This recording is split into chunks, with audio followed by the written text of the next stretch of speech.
Hello and welcome back to My Mom's Basement, presented by Barstool Sports and trilogy. I am your host, Robbie Fox, and I am honored right now to be joined by the heavyweight champ of the world, the baddest man on the planet, just a few days off his amazing victory over Daniel Cormier. I was lucky enough to be there in the arena for it. I was one of the few people that actually got to watch that fight live, Stipe. So how you feeling? Where were you at? I was on press row. You weren't looking for me, looking for my advice, the cheat code while you were in the clinch? No, and I didn't. I heard something. I thought, I wasn't. My bad, dude. I apologize for that. It's fine. It's fine. Honestly, I'm just happy. Everything went well. We trained hard, especially with the time that everything that's going on.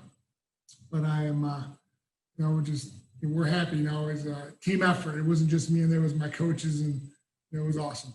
Yeah, I would imagine so. How do you feel right now? Like a few days coming off that. It's Tuesday. You fought on Saturday night. Do you feel like you were in a car crash or something? Yeah, I'm a little beat up. Not as bad as I thought, but my leg's pretty beat up, and I'm sore. Yeah. I've been worse. I've been a lot worse. So this was an incredible fight. I want to get to it, but I want to go back to the beginning first, because I remember a few months ago when this pandemic first kind of broke in the first few months of it, and people were saying, when is this title fight going to happen? You were attending to some people in your community as a first responder, as a firefighter in Cleveland, Ohio. You said, I don't think this fight's going to happen until I'm done doing what I have to do over here. And at one point, I remember you even saying there's no way I could fight in August because of all of the Ohio restrictions. Did you feel rushed coming into this fight? No, not at all. Like the reason I say it too is the thing I was going to help everyone. I'm helping my community because that's what I do. But also at the same time, everything was shut down. Like I couldn't train. I had no gym. Gym was shut down. But when they came to me with it, and we sat down with my coaches. We all sat down, talked about it. We actually, I put a gym in my basement, which I didn't want to, but I did. So, it all worked out. So, and then within a week or two after we started camp, luckily the gym opened. But my wife actually, we talked to the state, and they gave me like a little clearance where I could train the gym if it was still closed. Oh, that's pretty cool. A little heavyweight champ leniency, a little I'm the baddest man on the planet from Cleveland. I'm the one bringing titles here now. No big deal. No big deal. No big deal. So what was the gameplay coming into the game plan coming into this fight, the trilogy? You won the last fight. In the first fight, it went not your way. And then the second fight, you obviously come back and you win kind of halfway through it. Like Cormier was winning the fight in the beginning, and then you made the correct adjustments. So what was it like coming into this fight, kind of knowing what you had to do to win? The main thing was don't start slow. Stay moving, stay active, and listen to my coaches right off the rip. And that's one thing I'm good at, is listening to my coaches. And that first fight, I didn't really listen, go to the game plan. And the second fight, I was listening, but just wasn't doing what I needed to do. But then this third fight, I made sure that I was, eyeing the prize and knew what I was doing. Yeah, it seemed like I was saying after the fight, your corner should get a lot of credit for making the correct adjustments in the second fight. In this fight, coming back with the game plan that you had, like it seemed to go your way, not necessarily from the start. I'm not saying it was a dominant fight where it was like easy for you to win this thing, but yeah, but you obviously, so you get taken down in the first round and you kind of got back up really quick. You finished strong, and then by the second round, you almost had Cormier finished. It seemed like he got saved by the bell. Do you feel like if you had more time in that round, that fight would have been over? Yeah, man. If they made like 20 seconds, I think it would have been a lot closer. Yeah, but honestly, if it wasn't for my coaches, we wouldn't be here. We wouldn't be in the position that we're at, and winning the championships that we did. And I'm very lucky and very blessed to have them in my corner. And they're all amazing guys, not just coaches, but my friends and family. They're family to me. Yeah, you could see that in the way you celebrate with them afterwards, right? Even I always go back to "We're doomed" when you jump over. I'm the fucking heavyweight champ. One of my favorite celebrations in the history. Real quick, no one knows this, but the first thing I actually said when I jumped over, I said, "We did it." Look at that. That's wholesome. That's as wholesome as it gets. That's a family man. That's a team man. That's Stipe for you. That's why people love you, I think. When you start fighting DC, did you kind of fall back into a rhythm? You've been in the octagon with him so much, right? Is it like riding a bike where you get back in and you're like, oh yeah, this is kind of how this guy's timing goes. This is kind of how this guy fights. A little bit. I think it's a little bit of both, that, but also, he definitely made some adjustments. So you got to be ready for that. But I made my adjustments, and like I said, I just needed to come out stronger, more faster, moving more, and just being more active. And that was the main thing we needed to work on, was being more active. And I saw you said you got rocked in the first round a little bit. How hard did DC hit in comparison to your other opponents? I mean, you've hit some of the hardest hitting fighters in UFC history. Yeah, DC hits hard. I mean, it's 240-pound man. He's going to hit hard. He just caught right in the back, right in the ear, back of the ear. I was trying to get out of the way, and just he caught me good, and for that split second, I was like, whoa, and got a little stanky leg, but I was good. I got my hands back up, and he caught me in the third too. I think the third round, caught me with a good hook. I didn't see it. I was fine, but it kind of made my body like tingle, went numb for a split second. I'm like, yeah, I should probably do better defense and keep my hands up. Dude, I feel like the shots were making my body go numb. Being in there in the arena, it was that weird blood sport fight club vibe where we were hearing every shot land, and it was just like, oh shit, the octagon shaking because you're two big guys in there. What was it like for you with the no fans? Is that a noticeable thing as you're a fighter, or are you so focused on Cormier that you're not even really thinking about it?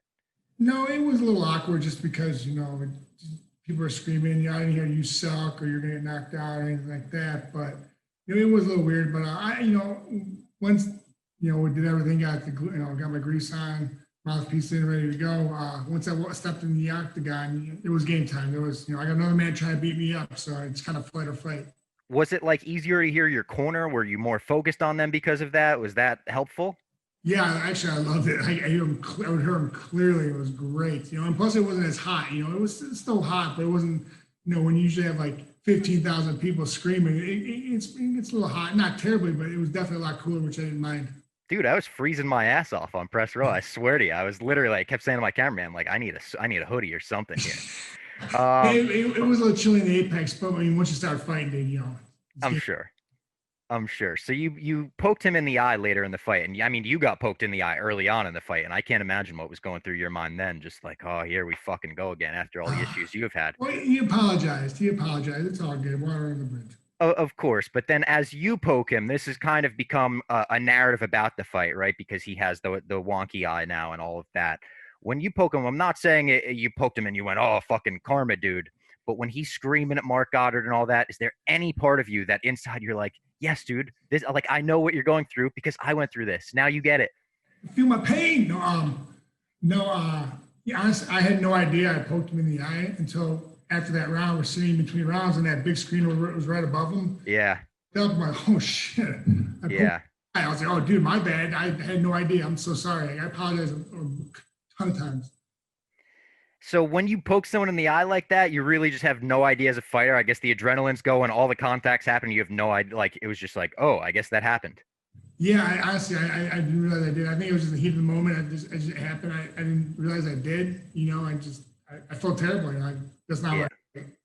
Of course. There were a few moments in the fight where it looked like you were shooting for a takedown, and you never like fully committed and really seemed to dig for one. But I was just curious about that. Was that you sensing him getting tired? Was that part of the game plan? Let's show him, where my wrestling comes from. What was that about? Yeah, I mean, it's putting everything together. If you get it, great. If you don't, you still got to think about it because you can't get lazy because then you will take them down. So it's all just blending everything together. Going to striking, the takedown to kicks to angles, and just it all works together. And just you got to keep them guessing. So what was your corner telling you going into the fifth and final round? I had you up 3-1 by that point, but a lot of people seem to have it 2-2. So were they saying, we don't know if you got this, go in there and finish the fight? Like, what was that like? No, they said just keep fighting, man. Just keep doing what you're doing. You're being smart. Just don't let your guard down. Keep angling. Keep hitting your shots like you're doing. Pretty much from start to finish, exactly what they're saying every round is just keep doing what you're doing. You're doing great. Yeah. And when did you know you had the fight secured? Was it like when the judges were reading or when Bruce Buffer was reading the judges' scorecards? Was there any doubt in your mind? Well, there's always doubt in your mind because you never know what the judges are thinking. You can never let it go scorecard, and it's what sucks. And I knew it was a good fight. I know it's close, but I felt confident. But at the same time, you just never know. And when they said 49-46 twice, I'm like, yeah, I got it. We're good. Yeah. Yeah, it seemed like you had it at that point. Did you feel the small octagon played a factor in this? A lot of people were talking about it leading into the fight, but as a fighter who actually fought in there, did you feel like it was a lot different? It definitely was. It was different. It was a lot smaller, but I think it helped me actually. Really? Yeah. The clinch work, it was easier to clinch him, put him against the cage and all that stuff. Your clinch work was like really interesting to watch. I found it interesting, at least in arena, because you could hear the corner so clearly, and I could hear like the little adjustments each corner was trying to get their fighter to make, and it was almost like a glimpse into like the chess match that is the clinch game. And by the way, you threw a few spinning elbows out of the clinch that, whew, those were nasty, Stipe. Those are nasty. 10 years of work on it, I finally got to hit one of those. Yeah, you did. I mean, that sent shockwaves. That sent shockwaves through his rib cage. It looked like, Jesus Christ, you hit that. I think I pissed myself a little bit. What do you think this trilogy's legacy is going to be 10 years down the line in MMA? If you could put a stamp on it. Honestly, I think people will love it. I think man, what a great trilogy. How the way it started and how it ended. Just especially the last fight, because it was such a a lot of people enjoyed the fight. They said it was a great fight. They said it was action packed. It was nonstop. So you can't beat that. That's what people want. People want to see good fights, and I think we put on a hell of a fight in the last one and a hell of a trilogy. It was tremendous. I think it was the greatest heavyweight trilogy in MMA. I really do believe that. I'm not just saying it because you're sitting in front of me. Just a few more questions for you. We don't think that we're going to see you in the octagon for the rest of 2020. Is that correct? Seemed like you want to take some time off? Yeah, I'm definitely. That's one thing I'm worried about. I'm not worried about fighting right now. I'm going to worry about healing up, and then once I heal up, enjoy myself for a change, and then, back to reality, then we'll be back at it. Yeah, you got a big birthday coming up next week. I'm not even going to ask you about a future opponent. Ngannou, Jones. It's actually tomorrow. My fuck 'em. tomorrow. It's tomorrow. Oh my God, I'm sorry. I should have known, Stipe. But we're not going to talk about future opponents. It's all about you, Stipe. It's all about you. It's all about the heavyweight championship. So here's another question. How confused were you when you're sitting at the post-fight press conference and that guy says, "Would you like that win back over Stefan Struve?" Oh, of course I want. I mean, there's no question. But I was like, yeah, of course. But listen, man, it is what it is. Probably not going to happen right now. Yeah, I'm good, dude. Like, listen, I'm happy where I'm at. I got. If you can see here, I got all the belts with me. I'm good. Yeah, not a big deal. All the belts on your desk there. All right, final question for me for this whole interview. Will we see Robbie Fox and Stipe Miocic in Warzone in 2020? Dude, don't threaten me with a good time, my friend. Oh, yeah? Well, I'm streaming now. I know you're streaming on Twitch. I think we got to squad up, maybe throw in Max Holloway, maybe throw in Megan Anderson, all these UFC fighters streaming on Twitch now. I think we got to squad up. I'm down, dude. I played last night. God, it was bad. It's funny how you don't play for a couple of days, man, and you just lose everything, Is that humbling after you win the heavyweight championship, getting destroyed by like a 13-year-old in Versdonk? Yeah, it was a sketchy night though. There was some interesting players last night. Some pretty good shots. I was kind of a little iffy about, Yeah, absolutely. All right, Stipe. I really appreciate the time as always. Congratulations on a phenomenal win, phenomenal trilogy that you wrapped up. 3 years of fighting now behind you. You could finally close the book on that chapter of your career. We'll talk to you next time, I'm sure, before your next fight, and we look forward to it. Enjoy your birthday tomorrow. Sounds great, man. Thanks for having me. Thank you.